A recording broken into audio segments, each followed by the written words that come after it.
सभी भक्तजनों को मेरा निमन प्रणाम। राम राम, जय श्री कृष्णा। पूनम सिहा की दुनिया में आप सभी का बहुत बहुत स्वागत है। जांबा पुराण, जोधपुर नरेश, तख्त सिंह का ताम्रपत्र।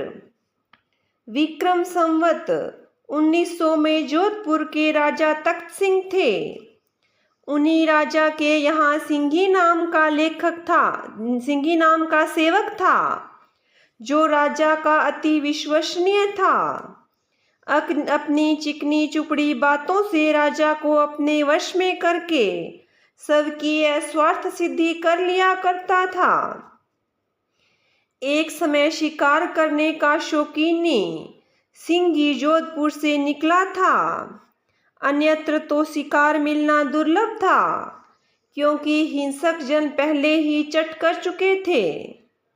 वह भटकता हुआ जोधपुर के पास ही बिश्नोइयों के गांव हिंगोली पहुंच गया।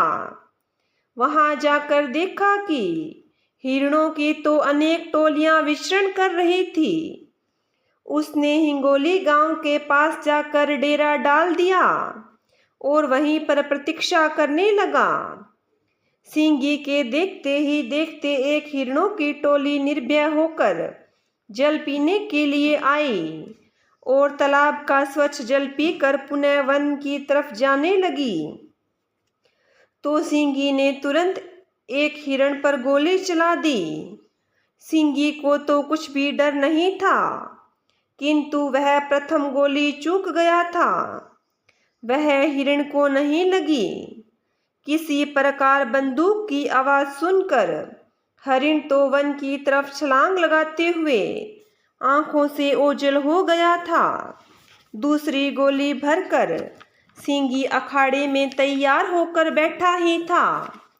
उसी समय ही गोली की आवाज सुनकर बिश्नोई लोग अपने घर से लाठियां लेकर अकस्मात निकल आए और आगे आकर तालाब की पाल पर देखा कि एक शिकारी बैठा हुआ है, किसी हरिण को मारने की ताक में है। तुरंत एक व्यक्ति ने जाकर सिंघी को सूचित करते हुए ईंट का जवाब पत्थर से देते हुए एक लाठी की चोट जड़ दी। सिंघी उन लोगों के क्रोध की स्थिति को देखकर वहां से किसी प्रकार जान बचा करके भागा। बिश्नोई लोग भी अपना कार्य सफल हुआ मानते हुए अपने घरों को लौट गए। सिंघी चोट खाकर सीधा जोधपुर दरबार में राजा तख्त सिंह के पास पहुंचा और जाकर अपनी व्यथा कथा बढ़ा चढ़ाकर सुनाई। अनेकों प्रकार से बिश्नोइयों की निंदा की गई और कहा गया कि वे लोग आजकल बहुत ज़्यादा इतरा रहे हैं, राजकीय आज्ञा का उल्लंघन करने लग गए हैं। यदि आप समय जाकर उन लोगों को सबक नहीं सिखाओगे तो हो सकता है वे लोग आप ही के हाथ से निकल जाएं। इसलिए समय रहते उनसे निपटना आवश्यक है।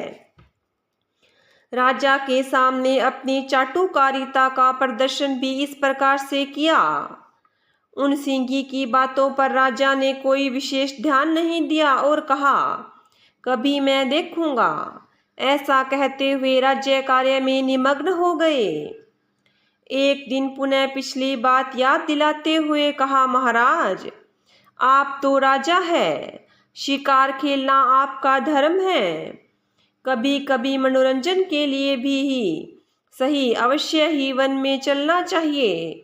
शिकार सुलभ करवाना तो आपके सेवकों का कर्तव्य है। आप निसंकोच होकर मेरे साथ चलिए। ऐसा कहते हुए राजा को उस दुष्ट ने मनाकर तैयार कर लिया और दूसरे दिन प्रातःकाल ही चलने की तैयारी की। जब नगर से बाहर जाने लगे तब मंत्री महोदय ने पूछ लिया कि महाराज आज इतनी जल्दी कहाँ जा रहे हैं। सिंघी ने आगे बढ़कर कहा, महाराज शिकार खेलने के लिए मेरे साथ जा रहे हैं। जा तो रहे हैं सो ठीक है, किंतु कहाँ जा रहे हैं, जरा बतलाओ तो सही, मैं भी सुनूं। सिंघी ने कहा, हम बिश्नोइयों के गांव में हिंगोली जा रहे हैं। वहाँ पर एक ही जगह पर हिरणों की टोली मिलेगी। राजा साहब को मैं खूब शिकार खिलवाऊंगा। आप लोग निश्चिंत रहिए। मंत्री ने राजा साहब को संबोधित करते हुए कहा, हे राजन, आप यदि इस अवस्था में हिंगोली जा रहे हैं तो वापस घोड़े पर सवार होकर तो नहीं आ सकोगे। जीवित या मृत 4 आदमियों द्वारा चारपाई पर लेटाकर ही लाना होगा। पहले चारपाई तथा आदमियों की व्यवस्था करके जाइए। ऐसा जोरावर कौन है जोधपुर नरेश से टक्कर लेगा और जीवित बच जाएगा? नहीं महाराज, कोई राजा नहीं है, किंतु पीछे नहीं हटेंगे। ये तो स्वयं मर जाएंगे या आपको भी। इसलिए मेरा तो कहना केवल इतना ही है कि आप हिंगोली जा रहे हैं तो अकेले कदापि न जाइए। राजा वापस मुड़ गए और सेना को तैयार किया। साथ में 2000 सैनिक लिए। घोड़ा, पैदल, हाथी द्वारा सज धज कर सेना चली।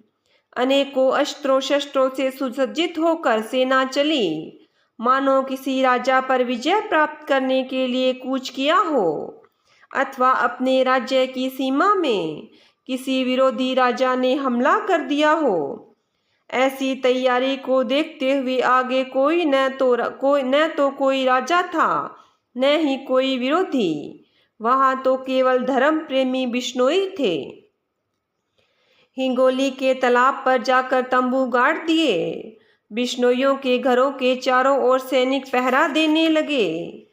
कोई भी व्यक्ति घर से बाहर न निकल पाए। यदि कोई जबरदस्ती से निकलने की कोशिश करे तो उसको गोली मार दो। ऐसी राजाज्ञा सैनिकों को दी। सैनिक आज्ञा का पालन करते हुए अपने अपने मोर्चे संभाल लिए। बिश्नोइयों को घरों में ही कैद कर दिया, किंतु किसी को भी इस बात का पता नहीं चला कि यहाँ क्या और क्यों हो रहा है। राजकीय सेना को देखकर सभी घबरा चुके थे। उन्हें यह तो भय हो गया था कि अब हमारे द्वारा रक्षित हिरणों की रक्षा न हो सकेगी। हो सकता है ये लोग इसी कार्य के लिए आए हों, तो भी कोई आश्चर्य नहीं है। हम कर भी क्या सकते हैं? हमारे हाथ पांव तो बंध चुके हैं, शरीर निष्क्रिय हो चुका है, किंतु फिर भी मन तो अब भी आजाद है। क्यों न सभी मिलकर हरि कीर्तन करें, भगवान विष्णु का नाम स्मरण करें। इस पंथ के रखवाले तो गुरु जाम्बोजी ही हैं। सभी ने अपने अपने स्थानों में भगवान का स्मरण किया। सुबह से लेकर दोपहर तक इस प्रकार से घेरा लगा रहा। उधर सिंगी और तख्त सिंह तालाब पर छुपकर अखाड़े में बैठ गए, मृग की प्रतीक्षा करते रहे। दोपहर दिन में एक मृगों का झुंड पानी पीने के लिए मस्ती के साथ उछल कूद करता हुआ आया। दूर से आते हुए सिंही ने देखा और राजा को बतलाया कि देखिए महाराज, अब अपने को यहाँ पर आने का कार्य सिद्ध होने वाला है। जिसकी हम प्रतीक्षा कर रहे हैं वही मृगों की डार आ रही है। आप सचेत हो जाइए। नरेश तख्त सिंह ने देखा कि सचमुच में ही सौंदर्य के प्रतीक प्रकृति का जीता जागता नमूना आ रहा है। इतने एक साथ और निर्भय युक्त हिरण तो राजा ने पहली बार ही देखा था। आंखें सौंदर्य की ग्राहक होती है। जब उन्हें इच्छित स्वरूप मिल जाए तो फिर अपलक दृष्टि से निहारती है। आंखें तो आंखें ही हैं, वह चाहे राजा की हो चाहे प्रजा की हो। मृगों के समूह ने तालाब में आकर भरपूर जल पिया और जुगाली करते हुए आगे पीछे लाइन लगाए हुए जो ही तालाब से बाहर निकले, त्यों ही उस सिंगी द्वारा प्रेरित राजा ने पिछले हिरण पर गोली चला दी। किंतु दैव योग से कुछ ऐसी करामात हुई कि गोली खाली चली गई और हिरण चौकड़ी भरते हुए आंखों से ओझल हो गया। राजा भी पीछा छोड़ने वाला कहाँ था। इसलिए तुरंत घोड़े पर सवार होकर हिरणों का पीछा किया। हिरणों को घोड़ा कहाँ पहुँच सकता था, फिर भी पहुँचना आवश्यक था, इसलिए घोड़े के चाबुक मारा और घोड़ा जो ही छलांग मारने लगा त्यों ही घोड़ा और तख्त सिंह दोनों ही धरती पर लेटने लगे। घोड़ा तो बच गया, चोट नहीं आई, क्योंकि वह तो बिल्कुल ही निर्दोष था। वह तो अपने जातीय जीव को बचाना ही चाहता था, परंतु लाचारीवश कर ही क्या सकता था। तख्त सिंह नीचे गिरकर बेहोश हो चुका था। जब होश आया तो हाथ कुएं से टूट चुका था। गुरु जाम्बोजी ने तख्त सिंह को सचेत किया था। उन्होंने ही यह शिक्षा दी थी कि राजन, यह कार्य तुम्हारे योग्य नहीं है। तुम समय तो ठीक ही मालूम पड़ते हो, किंतु दूसरे के बहकावे में आकर इस प्रकार से पाप कर्म करने को तत्पर हो जाते हो। इसलिए ही तुम्हारे लिए यह दंड दिया गया है। राजा दंड पाकर सचेत हुआ और सैनिकों को आज्ञा दी कि वापस जोधपुर चलो, फिर कभी ऐसा कार्य मैं नहीं करूँगा। गुरु महाराज की कृपा से बिश्नोई स्वतंत्र हो गए। जो दूसरे के धर्म का भला नहीं चाहता, उसका भला कैसे हो सकता है। तख्त सिंह ने बिश्नोइयों को अपने पास बुलाया, उन्हें यथा योग्य वस्त्र, आभूषण, भूमि, रुपये प्रदान करके सम्मानित किया और उनसे पूछा कि आप लोगों को कोई तकलीफ हो तो आप लोग मुझसे अवश्य ही कहिए, मैं दूर करूँगा। आपके धर्म पालन की दृढ़ता से मैं बहुत प्रभावित हुआ हूँ। मैं भी आपके धर्म पालन में सहयोगी बनकर कुछ प्रायश्चित करना चाहता हूँ। बिश्नोइयों ने कहा, महाराज, प्रथम तो हमारे सभी लोगों की शुभ कामनाएं आपके साथ रहेगी और जाम्बोजी भगवान की अपार कृपा भी होगी। इससे आपका हाथ पुनः ठीक हो जाए तथा यहाँ पर हरे वृक्ष तथा वन्य प्राणियों को सदा ही खतरा बना रहता है। इन्हें बचाने के लिए हमें सदा ही संघर्ष करना पड़ता है। यदि आप राजकीय सहयोग प्रदान कर सकें तो वह कार्य सुलभता से हो सकता है। तख्त सिंह ने बिश्नोइयों से आज्ञा ली और जोधपुर जाकर ताम्रपत्र लिखवाकर बिश्नोइयों को दिया, जिसका विवरण इस प्रकार से है। श्री परमेश्वर जी सत्य 6। श्री राजेश्वर महाराजाधिराज श्री तख्त सिंह जी वचनात् थापन बिश्नोइयों रे गांवारी सीव में नीली खेजड़ी कोई बाढ़न आवे नहीं, शिकार खेलन पावे नहीं। कोई नीली खेजड़ी बाढ़ सी, शिकार खेल सी तो दरबार रो गुनेगार होसी। संवत 1900 वैसाख बदी, एक गढ़ जोधपुर। इतनी प्रतिज्ञा करने वाले तख्त सिंह का हाथ पुनः जैसा था वैसा ही जुड़ गया। राजा ने आनंद मंगल से अपने जीवन को व्यतीत किया।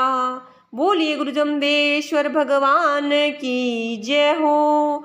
बोलिए विष्णु भगवान की जय हो।